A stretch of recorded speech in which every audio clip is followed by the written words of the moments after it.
Welcome back to Cheaper Pop Culture, the only show on this channel that, something clever in post. Anyway, I'm your host, David Lee.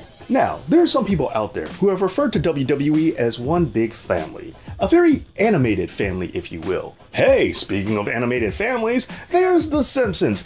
I know I was reaching, shut up, it works. Now, when it comes to The Simpsons, they have featured professional wrestling on more than one occasion, and furthermore, they're quite the piece of pop culture.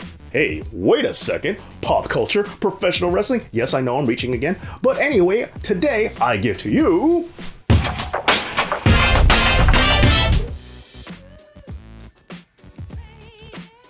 Okay, so now, The Simpsons and pro wrestling have a sort of love-hate relationship, as they go back and forth on whether or not they like it or want to ridicule it. And you know what, that's probably true for all professional wrestling fans as well.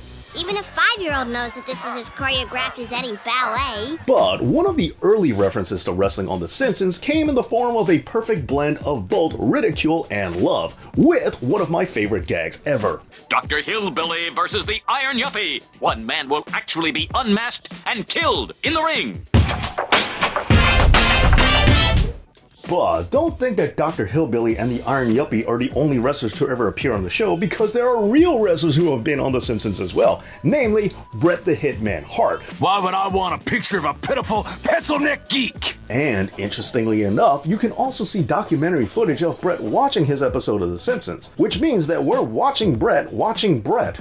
Huh, that's weird. Oh, and I also want to point out that in this episode, Bret was trying to buy the house of Mr. Burns. And speaking of Mr. Burns, that leads us to the next entry. Now, it wasn't just the golden age of The Simpsons that tackled the topic of wrestling, as they also tackled the golden age of professional wrestling in the later seasons. And by the golden age of wrestling, I mean the 50s, not the 80s or...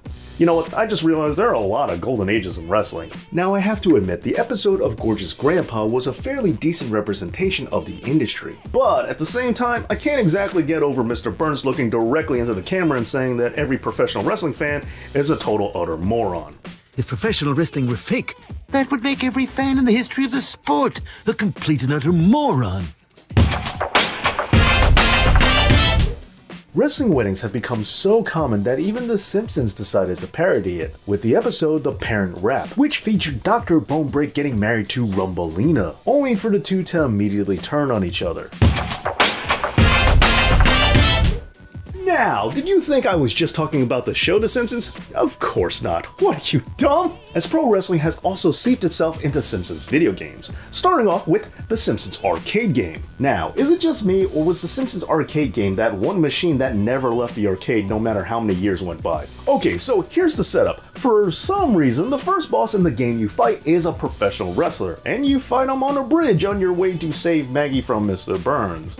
'Cause, you know, that makes sense. Anyway, the wrestler in question is Professor Werner von Braun, who first appeared all the way back in season 2 of The Simpsons in 1990, and he was named after a real-life World War II German scientist. And here you thought WWE was the only ones who named wrestlers after Nazis. But on top of that, Braun was further inspired by Fritz von Erich, something that was only proved further when the character was revealed to wrestle for a promotion called World Class Wrestling, a play on Fritz's World Class Championship Wrestling. In addition, Professor von Braun was billed as being from the University of Heidelberg. In this episode, he would be taking on Rasputin the Friendly Russian, a character that was formerly known as the Mad Russian, but turned good after the Soviet Union dissolved. In the episode, this was billed as the wrestling match of the century, and it came to a close when Rasputin, who was in control, took a wrench to the head by von Braun. Now, going back to the arcade game, he is relatively easy to beat, especially because there's a conveniently placed bowling ball to attack him with on this bridge, and his pants keep falling down, which gives you a few free shots. And while we're still on the subject of video games, both von Braun and Rasputin appeared in the video game Simpsons Tapped Out, along with some other wrestling characters that have appeared on previous episodes.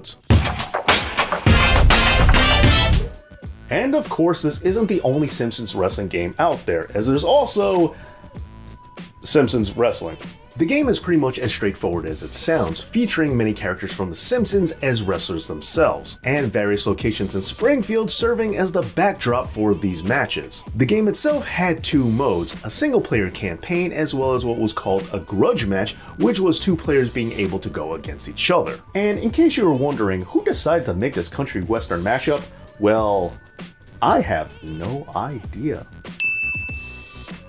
Except, of course, that I do. Well, there you go, professional wrestling in my absolute favorite TV show of all time. But yet somehow, during the Attitude Era, people kept drawing South Park wrestlers instead of Simpsons ones. Go figure. Anyway, bye.